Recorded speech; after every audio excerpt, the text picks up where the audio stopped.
Euzu billahi mineşşeytanirracim. Bismillahirrahmanirrahim. Allah'ın salamı olsun üzerinize değerli hanımlar, əziz tələbələr.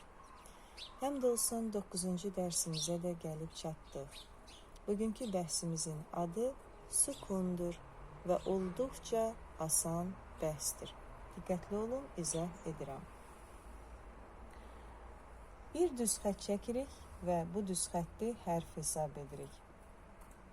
Sukun işarəsi hərfin üzərində olur və bu cür quruluşa malik olur. Yəni iki quruluşda olan bir işarədir. Ya bu quruluşda görəcəksiniz, ya bu quruluşda. Biraz iri formatda da yazın, bəzi tələbələrin gözündə, yəni görməsində problem olur. Bu şəkildə quruluşlara malikdir. Hərfin üzərində olur dediyim kimi, adı sukundur. Vəzifəsi ondan ibarətdir ki, hərfi sükunət halında oxutsun. Yadınızdadırsa, mən keçən dərsimizdə hərfləri sırayla yazmışdım və qarşısına onların məxrəc səslərini yazmışdım. Yəni, B hərfinə məxrəcində demişdim B səsidir. Cim hərfində məsələn C səsidir. Sin hərfində S səsidir və s. İndi həmin bu izah, bu bəhsin rahat qavranılmasında yenə bizə kömək olacaq. Yəni, əgər biz hərfin üzərində sukun görürüksə, onu ancaq öz məxrəc səsi ilə oxuyuruq. Diqqətli olun. B. Əb. Fəthəli əlif hansı səsi verir? Ə. B hərfinin məxrəc səsi hansıdır? B. Nə oldu? Əb. Görürsünüzmü nə dərəcədə asandır. Yəni, hərfin digər bütün səsləri yığışdırılır, heç bir sait qəbul eləmir, ancaq öz məxrəc səsi ilə oxunur. Əb. Özü də sukunlu hərf əvvəldə gələ bilməz. Həmişə möhtacdır ki, özündən əvvəl ya fəthə olsun, ya zəmmə olsun, ya kəsrə olsun. Olacaq əb. Və yaxud da ən çox rast gəldiyimiz söz. Qul. Diqqət yetirin. Qul. İşarə adətən hərfin belə laf üstündə olur. Qul. Bu şəkildə oxuyacağıq. Yəni, görürsünüz ki, çətin heç bir şey yoxdur. Bəzi tələbələr çətinliyi o yerdə çəkir ki, həmin bu sukun ayn hərfinin üzərində gəlsin. İndi mən onu izah edəcəyim, diqqətlə izləyin. Baxın, nun başda gələn forma, ayn ortada gələn forma, mim sonda gələn forma. İndi gəlin bunları işarələyək.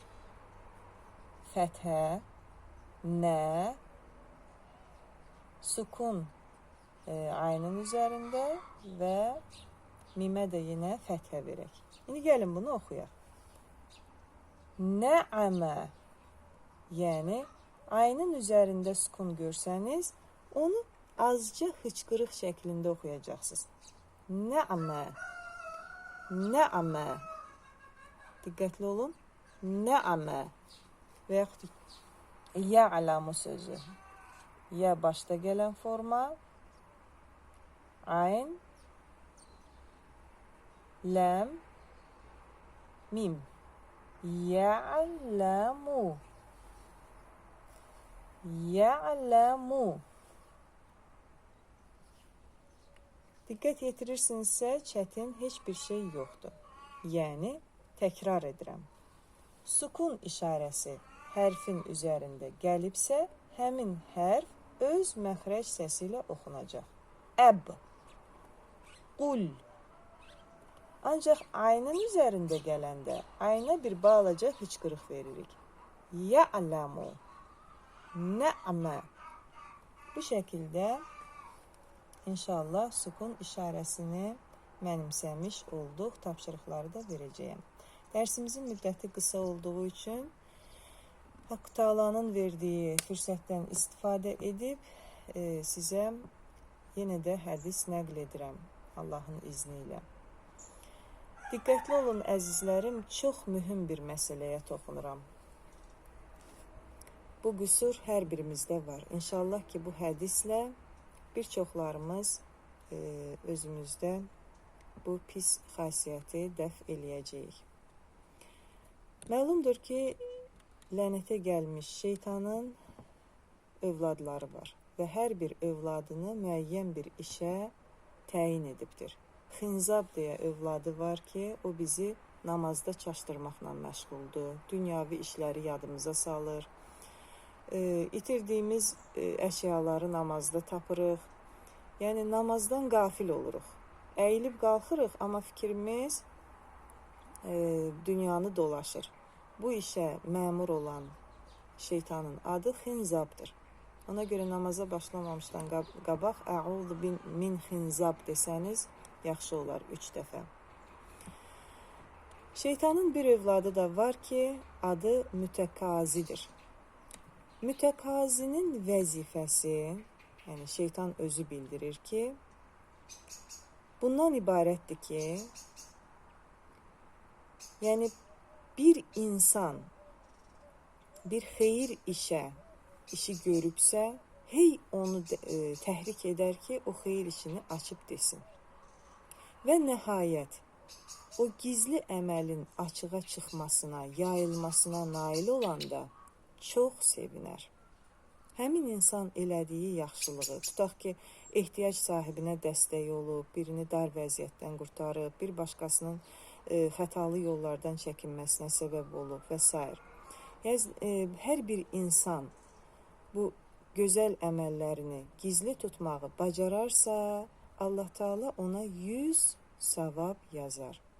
Amma elə ki, şeytana uyub, o gözəl əməllərini dilə gətirdi, bu dəfə də Allah Taala o 100 savabdan 99'unu silər. Göründüyü kimi biz böyük itkilərə məruz qalırıq. Sanki azuqəmizi bir torbaya yığırıq ki, o torbadan bir böyük bir yer açılır və əməllərimiz yerə tökülür. Yəni dünyavi bir misal çəkdim. Təsəvvür edək ki, bu şəkildə biz əməllərimizi zayi edirik. Niyə? İnsanlar bizə afərin desin.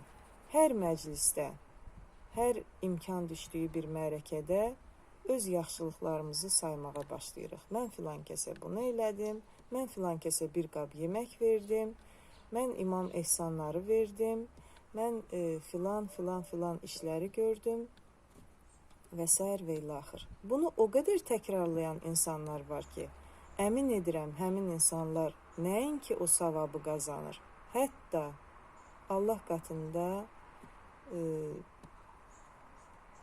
böyük günah qazanmış olur əzizlərim. İnşallah bu pis xasiyyəti özümüzdən uzaqlaşdırarıq və qazandığımız savabları salamat şəkildə axirətimizə azuqə edə bilərik. Dərsimizi sonlandırıram. Allah sizə yar və yardımcı olsun. Esselamu aleykum və rəhmətullah və bərəkatuhu.